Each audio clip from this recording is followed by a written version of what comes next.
Rich Dad, Poor Dad is a story about my two fathers. My poor dad was a school teacher, very smart man. And my rich dad never went to school.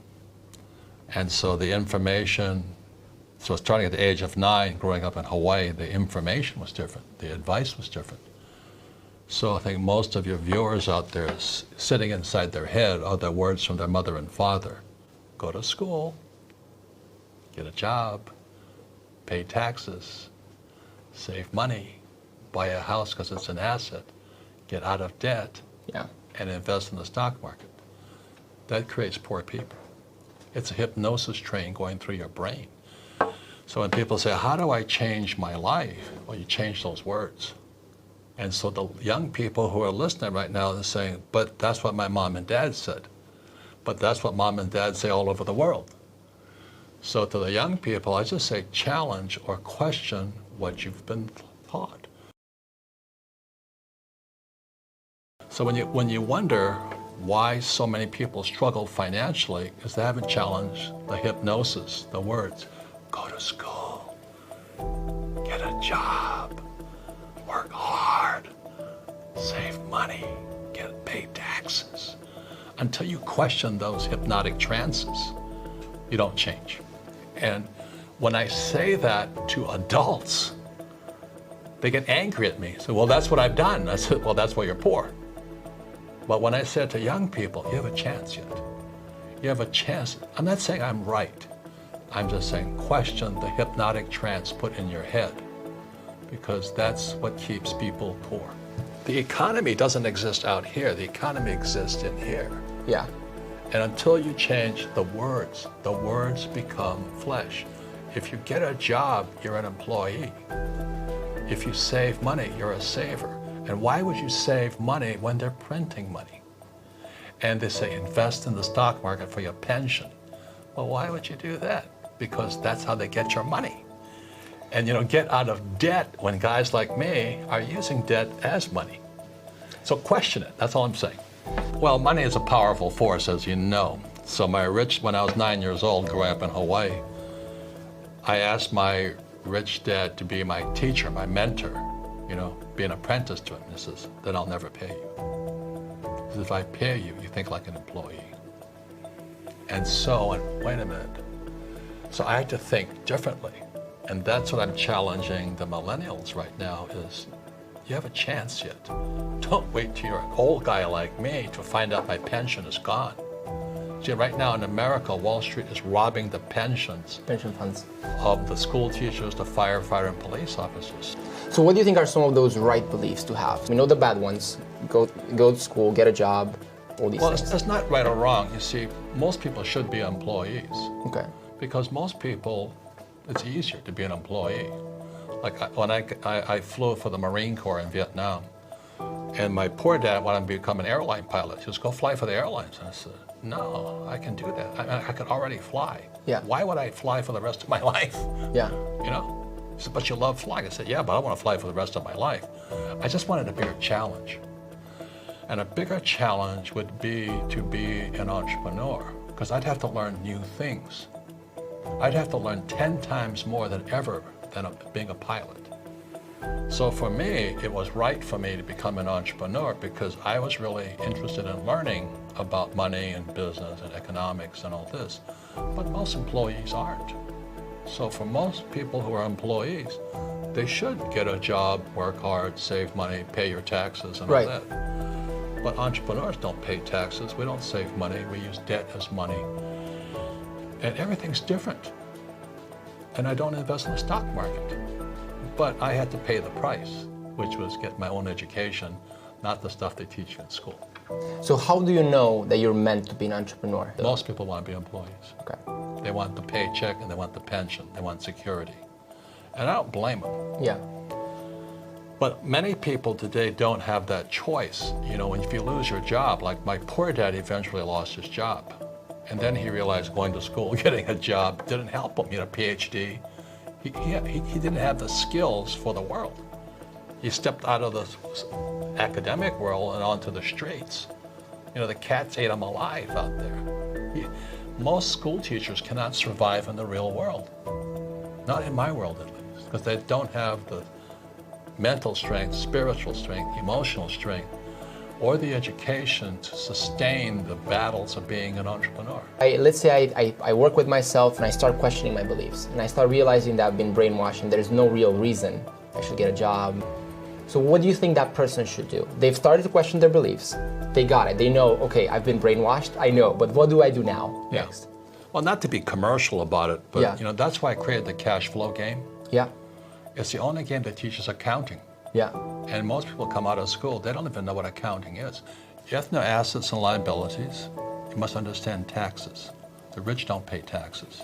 Yeah. And the rich use debt as money. So the question is, that's what I had to do when I was in my 20s. I said, how is it the rich learn to use debt as money? And then how do they not pay taxes? And what you'll find out in my new book, Fake, is the combination of debt and taxes. You see, the more debt I use, the less tax I pay. Right. It's counterintuitive. The biggest thing for most young people is that our schools teach us to be ICs, independent contractors. Okay. Or self-employed, or even if you're an employee, you're still an independent contractor who has a job. And you do it by yourself, whereas in my world, it's a team sport. I'm a rugby player. I go on the field with a team, toughest, meanest guys I know. And so you could be the A student from Princeton, but I go on this field with 15 tough men, kick your ass. So that's why when I talk to young people, I say, look, it's a team sport. So the first person I have is a bookkeeper. Bookkeeper is the lowest paid person on my team, but the most important. Right. The bookkeeper then keeps the accurate records that my accountant can use, and my attorney can use, and my banker can use. That's the combination there. And my banker, my attorney, and my accountant must work together as a team. Most people, they're bankers, accountants, and attorneys, don't work together as teams. Because in school, we're taught to take our tests on our own. If you ask for help, you're cheating. In my world, it's called cooperation.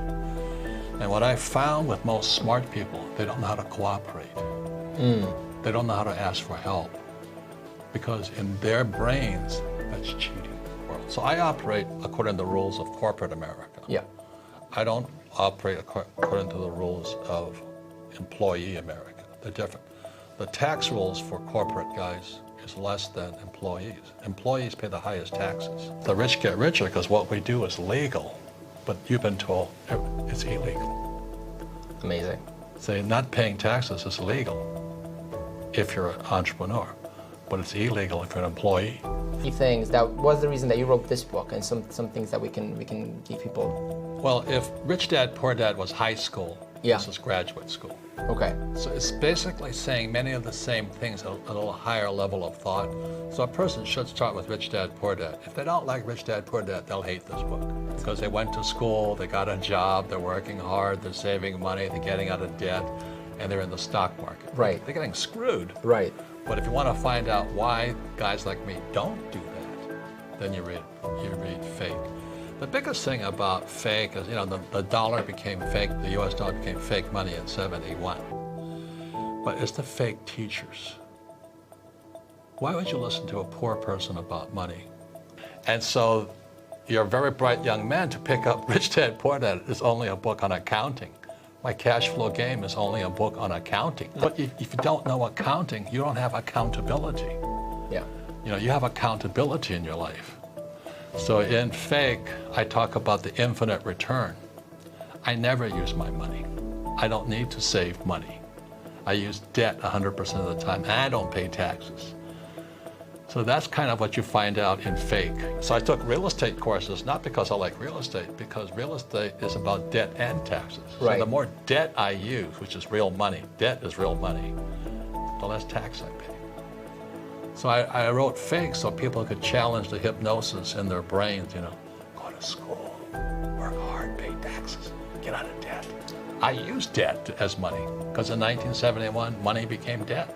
What do I have to do to break the hypnosis? Because most people that don't want to hear it will dismiss the message. Yes. Okay. I love Perfect. meditation. I think everybody should meditate. You know, the cure the conflict that's going inside. Because I purposely say those things to create conflict. Perfect. Because if you don't change those thoughts, you'll wind up like my poor dad. Yeah. You know, very highly educated poor guy who worked very hard all his life. I felt for him. Yeah. Then he got fired by the people he challenged. And he found that his PhD meant nothing. Yeah. You know, PhD always stands for poor, helpless, and desperate. I invest as an insider. And for the average person who knows very little, they say, well, insider trading is illegal. No, it's not. But they've been programmed to think it's illegal. There are certain forms of investing where insider trading is illegal. But for the most part, it isn't illegal. Yeah. And this is the difference. Crashes make the rich richer. So what happens is, there's an old saying in investing. The bull goes up the stairs, the bear goes out the window. So if you want to get rich quick, I like the crashes. It's slow going up, but it's fast when it crashes. So right now, if I was a young person, I'd be taking probably a stock options course to trade the market coming down, because you'll get rich faster that way. It takes about 5 years to practice that. But I love crashes. You know, I get really excited about a crash. Unfortunately, most people get wiped out. But nonetheless, the facts are crashes make the rich richer. What drives you to keep doing what you're doing? And what's your purpose going forward? Because you don't have to do any of this. I don't need the money. That's the reason I do it, you know. I retired at 47. I had more than enough money. And people kept asking my wife, and I said, how'd you guys, she was 37. You know, she didn't marry me for my money because I didn't have money when we started. Yeah. I had lost the business just before I met her. And we just made it back. So anyway, they kept asking us, how'd you guys do it? So, do you have a job? No. Do you have a retirement plan? No. Did you save money? No. So they kept asking us, and we created the cash flow game so they could understand income statements, balance sheets, statements of cash flow. Yeah, the cash flow game is how you can have fun learning about the most boring subject called accounting. And you have fun, it's like playing Monopoly, but what makes rich cash flow different than Monopoly is a financial statement. Yeah. Because your banker only wants to see your financial statement. Banker doesn't want your grades or what school you went to. Yeah. They want to know your financials. So when the markets crash, my financials are so strong, bankers threw money at me. They know I can take their debt and make money from debt. The average person will take debt and lose money. So cash flow, the game, and even Rich Dad Poor Dad, you take debt and make money. The average person takes debt and loses money. So that's what drives me on. So when I went to military school, I didn't go to regular school. I went to a military academy in New York. The first lesson, the first word they teach us is, what's your mission? Mission, mission, mission. And mission is spiritual.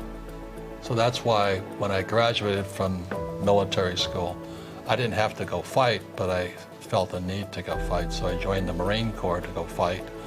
And when I came back, my rich dad said, you have to learn about debt and taxes. So I took a real estate course. I say the same thing. Take real estate courses, take stock trading courses, you know. I take bond courses. I just learn about the game of money. It's a game. But you have to make mistakes to learn. But our schools punish you for making mistakes. And then they also punish you for asking for help, because that's called cheating. I call it cooperation. Yeah. So everything is opposite from school. You know, entrepreneurs are not going to make good employees. My study has been like a lifelong study. So I don't, you know, I'm making money as we're speaking right now. I have 7,000 real estate properties. I have oil wells. I have golf courses. I have commercial buildings. So money's just pouring in whether I work or not.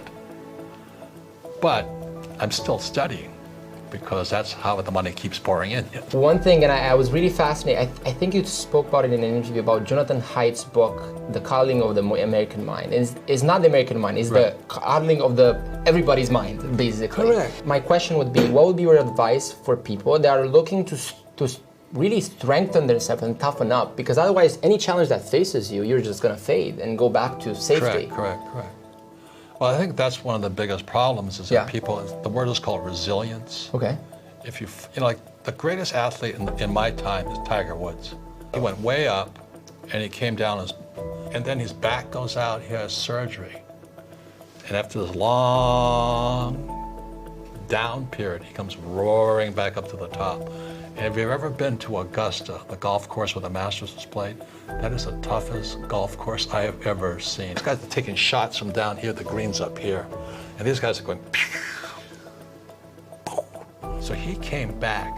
So if there's a story of resilience and determination and a comeback, it's Tiger Woods. I mean, my esteem of, I'm in awe of that guy. He is really a great man to come from the top to the bottom, back to the top, you know. And we all have that in us, except in school we told us, don't make mistakes. You know, if you fail, you're stupid. Well, he came back, he made him stronger. Well, I think the key is young people, because the system of fake money, fake teachers, fake assets, they screwed me, my generation. My generation is never going to retire. The medical expenses are going to go through the roof just when America goes broke. But they didn't just screw the old guys, they screw the young, the millennials. So they're coming out of school deeply in debt and still haven't learned anything about money. So the system of fake money, fake teachers, fake assets screws everybody. Not only in Romania, but all over the world. So that's really, if you can think, you know, comprehend something that big, then you can make your own personal choices and changes.